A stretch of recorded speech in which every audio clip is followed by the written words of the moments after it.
Hi, my name's Matt Kostan, and I wanted to give you the 5 tips that I have for creating what I call a micro-brand. I've done over 7 figures in e-commerce, and want to try to help you to hit that as well too. So my first tip when coming up with a brand is try to figure out what to call it.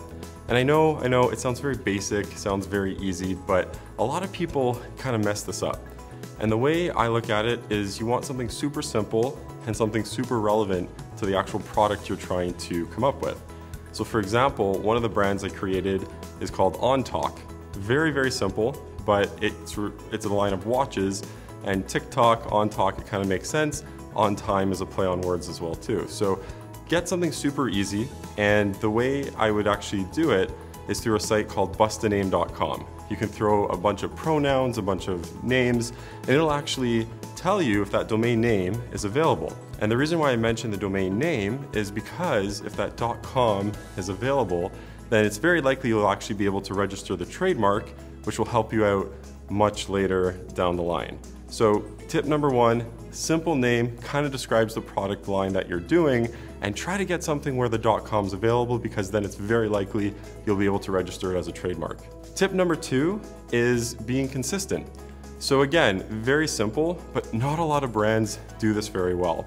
And when I say consistent, you want to be consistent in your colors, your typography, anything that the customer touches should kind of be a representative of what you want your brand to be.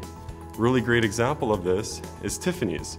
You know that ice blue color, and you know that when you're giving that as a gift, your partner doesn't even care what's in the box, they're just happy to get that ice blue box. You want to get that excitement for your brand as well.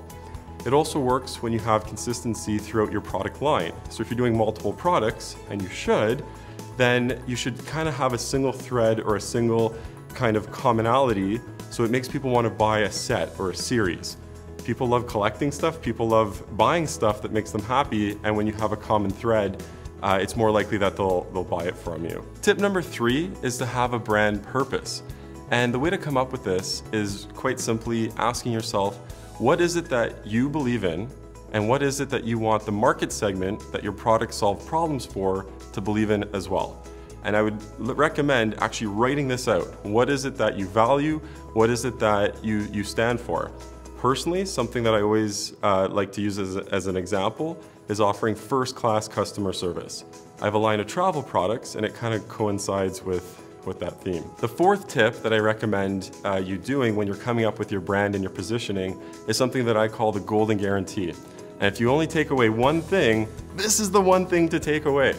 So what the golden guarantee is you coming up with a guarantee for the customers buying your products that is so outrageous, so awesome that it almost makes you nervous. So what do I mean by that? Well, a lot of companies will offer a 1-year warranty or a 2-year or even a 5-year. I would go with something that's even bigger than that.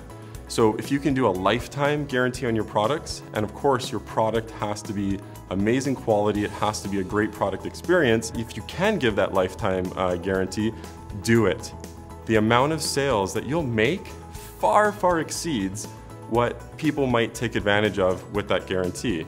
And yes, there might be some bad apples, and I always get the feedback, Matt, that's crazy, people are just gonna return my stuff, I'm gonna lose money, but you'll see that you'll actually make so much more sales because you have that guarantee, and if you have an awesome product to back it up, you shouldn't be afraid to offer it. So definitely come up with a guarantee. As a side tip, you also want the guarantee to be related to your actual product. So you don't necessarily want to just say, hey, lifetime guarantee, because that kind of falls flat. Everybody has some sort of guarantee. Instead, I would say something like, if you're doing something in the travel space, hey, if your airline ever loses your luggage, we'll replace your luggage for a lifetime of how long you own it. So make the guarantee specific to the kind of niche of your particular product. For tip number 5, you have to have some sort of differentiator. So I like to say that private labeling is dead, and private labeling in itself is typically, taking an existing product and just slapping your logo on it. You can't do that anymore. You have to get a little bit more creative. So you want to think to yourself, what are the things that you can do to actually make the product unique and make it different. And it doesn't have to be super crazy. You can differentiate by much better packaging. Obviously, you're going to differentiate by coming out with a brand, but I'd also recommend looking into, what other materials can you do? What other colors can you do? Are there any complaints that people have with existing products that you can solve? Best way to get those complaints is looking at the 2-star, 3-star reviews of other competing products. See exactly what the customer is asking for you to fix and fix it for them. And then you'll find you'll have an advantage over your competitors and be able to make a lot more sales. So that's my tips that I have for you. I hope that it helps. If you want to get in touch with me, you can go to microbranders.com. And yeah, I hope to speak to you soon and see what success that comes out with it. Thank you.